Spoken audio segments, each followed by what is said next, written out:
তুমি জীবন এক মহাবিপরে আলোর গতি অমর হয়ে রবে যার শ্রীবর্তী তোমার পিঠি মহাভক্তি বিরান্বেষণে যাত্রা তোমার দৈনিক ঘটনে শতাব্দীর গতবৃক্ষ আমাদের ধর্ম পিতা আর কিছুক্ষণ পরেই অনন্ত লোকে নির্বাণ লোকে মার্গ পথের অভিযাত্রী হয়ে আমাদের সকলকে শোকের সাগরে ভাসিয়ে তিনি কলিযুগের অনন্ত সাগরে নির্বাণ পথে তোমার যাত্রা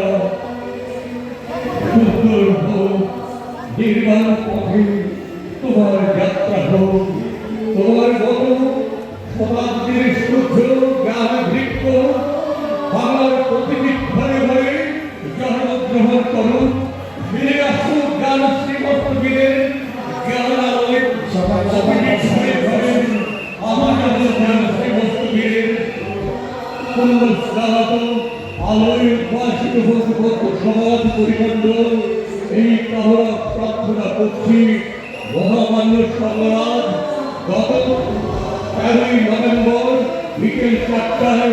সকলকে শোকের সাগরে ভাসিয়ে নির্বাণ পথে অভিযাত্রী হয়েছিলেন। বিগত 2.5 মাস তিনি যারা